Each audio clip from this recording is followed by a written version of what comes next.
There are moments in history when desperation births innovation, when soldiers trapped between impossible choices make decisions that defy every rule written in every military manual ever created.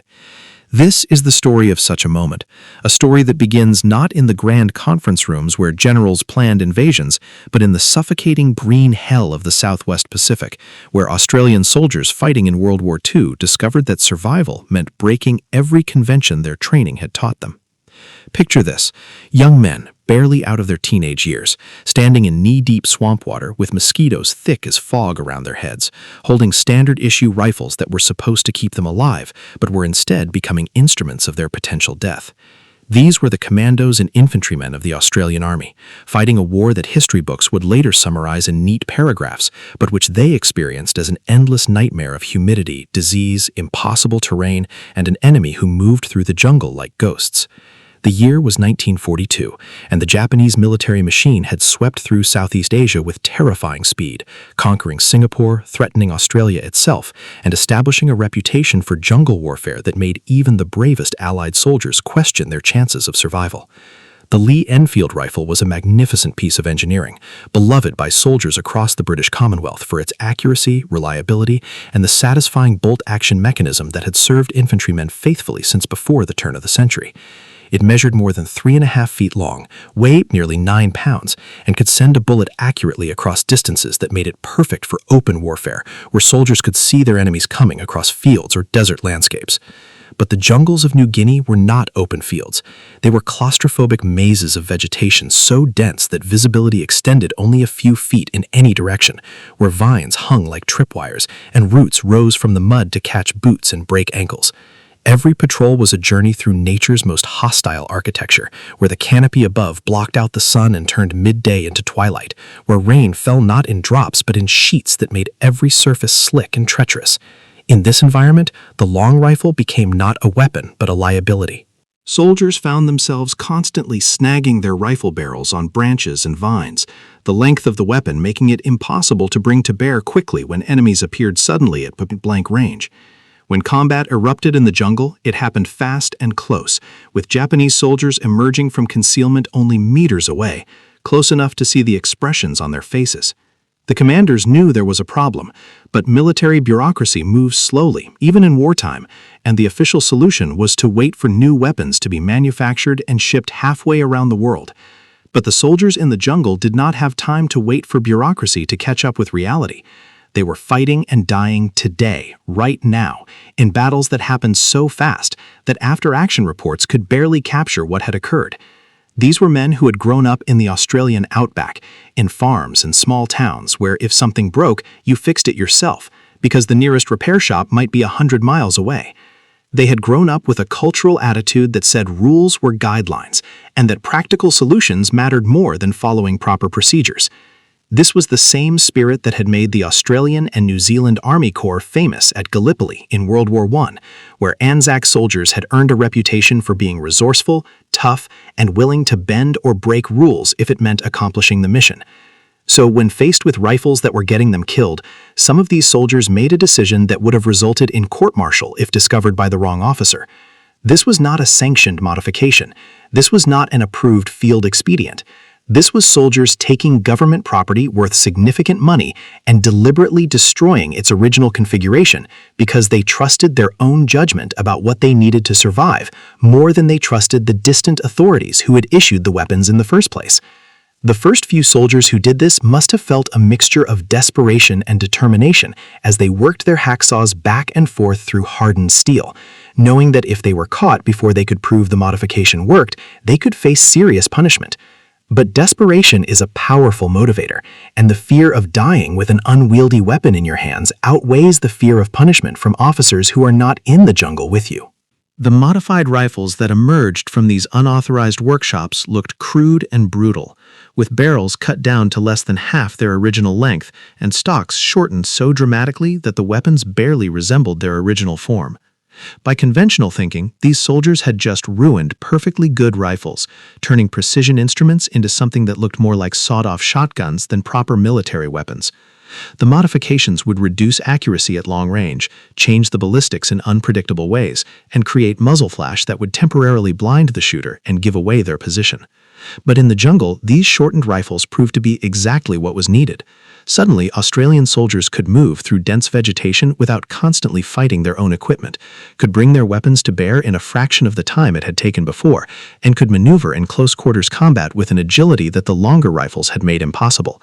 The reduced weight meant less fatigue during the brutal marches through mountainous jungle terrain, and the shorter length meant fewer opportunities for the weapon to catch on the environment and make noise that would alert enemy soldiers to their presence.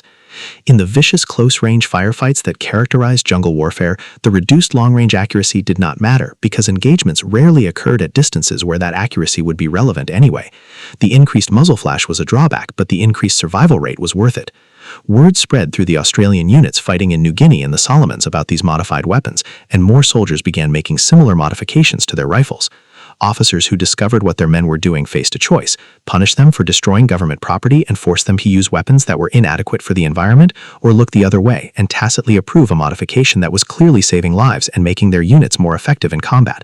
Most chose the latter, understanding that there was a difference between the rules as written in manuals back in Australia and the reality of combat in an environment that the manual writers had never experienced. The modification might have remained an isolated field expedient practiced by a few desperate soldiers, if not for the fact that it worked so dramatically well that stories about it spread through the Australian forces like wildfire. Soldiers talk to each other constantly, sharing information about what works and what does not work, what keeps you alive and what gets you killed. And the word about the shortened rifles traveled through the informal networks that connect combat troops far faster than any official communication ever could. When soldiers from different units met at supply depots or field hospitals or during brief periods of rest behind the lines, they shared their experiences, and the soldiers who had been fighting with shortened rifles told stories that made other soldiers immediately want to make the same modifications to their own weapons. They talked about how the shorter rifle had allowed them to spin around and fire when ambushed on a narrow jungle trail, how the reduced weight had meant they still had energy to fight at the end of a day-long patrol through the mountains, how they had been able to clear bunkers and fight in confined spaces with a weapon that could actually maneuver in tight quarters. The modification spread beyond just cutting down the barrel and stock. Soldiers began to refine the technique, learning through trial and error exactly how much length could be removed while still maintaining enough barrel to ensure the bullet would spin properly and maintain reasonable accuracy. They learned to smooth the cut edges to prevent injuries, to reinforce the shortened stock so it would not crack under the stress of firing, to adjust their shooting techniques to compensate for the changed characteristics of the modified weapons. This was innovation happening at the ground level, driven not by engineers and laboratories, but by soldiers who were literally fighting for their lives and who had every incentive to get the details right, because mistakes would be paid for in blood. Some soldiers went further and made additional modifications, removing furniture from the rifle that seemed unnecessary in the jungle, streamlining the weapons even more. Others experimented with different barrel lengths to find the optimal compromise between maneuverability and accuracy. The Japanese soldiers they faced in combat began to notice something different about the Australian weapons, though they may not have understood exactly what they were seeing. In the confused chaos of jungle firefights, where visibility was measured in feet and combat lasted seconds, what they observed was that Australian soldiers seemed to be able to respond faster, to bring their weapons into action more quickly, to maneuver and fire in situations where longer rifles would have been impossible to use effectively. The tactical advantage this provided was difficult to quantify, but very real. In jungle warfare, the side that could respond faster to contact usually won the engagement, and the shortened rifles gave Australian soldiers a critical edge in reaction time. This advantage contributed to the growing reputation of Australian forces as particularly dangerous jungle fighters, soldiers who adapted to the environment and fought with a ferocity and skill that earned respect even from enemies who showed little mercy. Back in Australia, and in the higher levels of military command, official awareness of the rifle modifications was slower to develop. Reports filtered up through the chain of command about soldiers making unauthorized changes to their weapons, and the initial reaction from many officers who had not experienced jungle combat firsthand was predictable outrage. Military regulations existed for good reasons, and allowing soldiers to modify their weapons seemed like a dangerous precedent that could lead to all sorts of problems. Weapons were designed by experts, tested extensively, and issued in standardized form so that ammunition, parts, and training would all be consistent across the force. Soldiers making their own modifications threatened this standardization and could potentially create weapons that were unsafe or unreliable. The proper procedure would be to identify the problem, research solutions, design a new weapon or modification through official channels, test it properly, and then manufacture and issue the approved version to troops.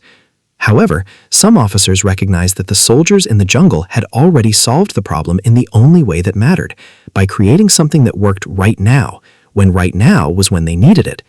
These officers, many of whom had combat experience themselves or who trusted the judgment of their subordinates actually doing the fighting, began to advocate within the military establishment for official recognition and approval of what the soldiers had already done on their own initiative. They argued that the unauthorized modifications should be studied rather than punished, that the soldiers had demonstrated exactly the kind of initiative and adaptability that military forces should encourage rather than suppress. The debate within the Australian military establishment about these modified rifles became a microcosm of a larger tension that exists in all military organizations: the need for standardization and discipline versus the need for flexibility and innovation, the authority of central command versus the expertise of soldiers in the field, the rules as written versus the reality as experienced. The story of these modified rifles eventually reached beyond the Australian military to Allied forces more broadly, including American units fighting in the Pacific and even special operations forces from various nations who were always interested in innovations that might give them an edge in combat. Among those who heard the stories were the predecessors of what would eventually become the United States Navy SEALs, the maritime special operations units that would be formed after World War II, but whose foundations were being laid by units like the Navy Combat Demolition Units, the Scouts and Raiders, and the underwater demolition teams that operated during the war. These units were themselves learning about unconventional warfare, about operating in difficult environments, about the need to adapt equipment and tactics to specific missions rather than relying on standard approaches. When American Special Operations personnel encountered Australian soldiers using these modified rifles and heard the stories about why and how the modifications had been made, their reaction was not the bureaucratic horror that some regular officers had shown, but rather fascination and respect. Here was an example of exactly the kind of practical problem-solving and willingness to break rules when necessary that Special Operations forces prized in their own personnel. The specific moment when American Special Operations personnel, particularly those who would later be associated with the Navy SEALs, encountered these Australian modified rifles and were genuinely shocked by the audacity and effectiveness of the modification, has been passed down through military communities as a story that illustrates important principles about innovation, adaptation, and the difference between following rules and accomplishing missions. While the exact details of individual encounters may have varied, and some aspects of the story have undoubtedly been embellished through decades of retelling, the core truth remains that American Special Operations personnel were indeed impressed by the Australian willingness to saw their rifles in half when those rifles were not adequately serving their purpose. The story became a teaching point, an example used to illustrate the difference between conventional military thinking and the special operations mindset. In conventional military units, there is enormous emphasis on following established procedures, maintaining standardization, respecting the chain of command, and trusting that the system will eventually address problems through proper channels. These are not bad principles, and military forces could not function without them, but they can also create organizations that are slow to adapt and that discourage individual initiative. Special Operations forces, by contrast, need personnel who can think independently, who can assess situations and make decisions without waiting for orders, who can improvise solutions with whatever resources are available. The Australian soldiers who sawed their rifles in half embodied this mindset perfectly. They had not asked permission because they knew permission would be denied. They had not waited for an official solution because they understood that official solutions come slowly, and they needed something that worked immediately. When this story was told to young sailors going through the brutal training to become Navy SEALs in the decades after World War II, it was used to make a point about the difference between being a good conventional soldier and being a good special operations warrior. A good conventional soldier follows orders precisely, maintains his equipment exactly as specified, and trusts the system. A good special operations warrior certainly must be able to do all of those things when appropriate, but must also be able to recognize when following the rules will get the mission or the team killed, must be able to improvise and adapt, must be willing to break rules when breaking rules is the right thing to do for mission success. The Australian soldiers with their sawed-off rifles became symbolic of this mindset, a historical example that instructors could point to when trying to develop mental flexibility in students who had been trained their entire military careers to follow procedures and respect authority. The modification itself also became studied from a tactical perspective, as Special Operations Forces developed their own doctrine for operating in jungle environments and other difficult terrain. The lessons that the Australians had learned about weapon length and maneuverability in confined spaces informed thinking about weapon selection for special operations missions. The tendency in conventional forces has often been towards standardized weapons that work reasonably well in many situations, but special operations forces increasingly move towards selecting or modifying weapons specifically for particular mission profiles. If a mission was going to involve close-quarters combat in buildings or jungle, shorter weapons were selected or created. If a mission required long-range precision, different weapons were chosen. Beyond the specific tactical lessons, the story of the Australian Rifles carried a deeper message about the culture that military organizations should cultivate if they want to be effective in modern warfare. War is fundamentally unpredictable, and no amount of planning or preparation can anticipate every situation that soldiers will face in combat. This means that military effectiveness depends not just on having good equipment and training, but on having personnel who can adapt when things do not go according to plan, who can solve problems creatively under pressure, who can function effectively even when separated from higher command and forced to make decisions independently. The Australian soldiers cutting down their rifles were demonstrating exactly this kind of adaptability. This philosophy would become increasingly important as warfare evolved through the latter half of the 20th century and into the 21st century. The trend in modern military operations has been away from large conventional battles between massed armies and towards smaller unit actions, special operations missions, counterinsurgency campaigns, and other forms of conflict where small groups of soldiers must operate independently in complex environments. In these situations, the ability to adapt and innovate at the small unit level is often more important than having perfect equipment or following standard procedures. The military forces that have been most successful in modern conflicts have been those that cultivated a culture of initiative and problem-solving at the lowest levels, that trusted their soldiers to make good decisions, that encouraged innovation and adaptation. The story also resonated because it captured something essential about the Australian national character and military culture specifically. Australia has always had a cultural identity that values practicality over formality, that respects results more than credentials, that admires people who can make do with what they have rather than complaining about what they lack. This cultural attitude translated into a military culture where Australian soldiers were known for being informal in manner but highly effective in combat, for having less rigid hierarchies than some other militaries but strong unit cohesion, for being willing to improvise and adapt rather than rigidly following doctrine. The rifle modification story became part of the broader narrative about Australian military effectiveness, alongside stories from Gallipoli, Tobruk, and other campaigns where Australian soldiers had earned reputations for toughness and resourcefulness. For Australians, the story was a source of pride, an example of their soldiers being clever and practical and effective. For others, particularly those in special operations communities around the world, the story was an example worth learning from, a case study in what military effectiveness really requires. The long-term impact of the Australian rifle modification story extends far beyond the specific tactical innovation of cutting down rifle barrels in World War II. The story has been passed down through generations of military personnel, particularly in special operations communities, as an illustration of principles that remain relevant to military effectiveness today. In the decades since World War II, military forces around the world have struggled with the tension between standardization and adaptation, between maintaining discipline and encouraging initiative, between following established procedures and solving problems creatively. The Australian rifle story provides a historical example that can be invoked in these debates, a concrete case where soldiers who broke the rules were clearly right to do so, and where rigid adherence to regulations would have resulted in unnecessary deaths and reduced combat effectiveness. In modern special operations training programs, stories like this one are used deliberately to shape the mindset of students. The training to become a Navy SEAL or a member of other elite special operations units is designed not just to develop physical abilities, but to develop particular mental approaches to problems. Instructors want students who can remain calm under pressure, who can think clearly when exhausted or stressed, who can assess situations objectively and make good decisions quickly. They also want students who understand that the mission is more important than their personal comfort or safety, that accomplishing the objective sometimes requires doing things that are not in the official plan, that being effective sometimes means breaking rules or going against standard procedures.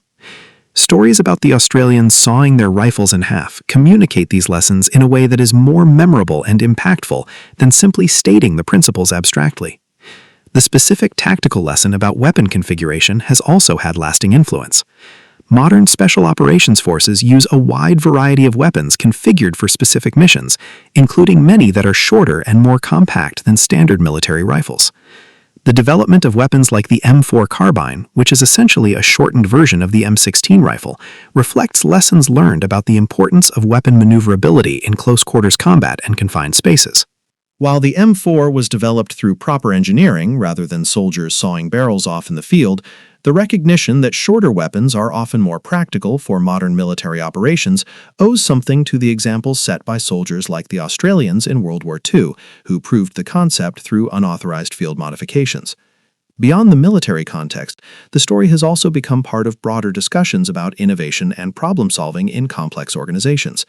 Business schools and management consultants have used military examples to teach lessons about organizational culture, and the Australian rifle story fits into frameworks about the importance of frontline innovation and the dangers of excessive bureaucracy. The story illustrates what happens when the people actually doing the work understand the problems better than the people making the rules, and what can be accomplished when those frontline workers are empowered to solve problems rather than being required to follow procedures that do not fit the situation. The story also raises interesting questions about risk and responsibility that remain relevant today.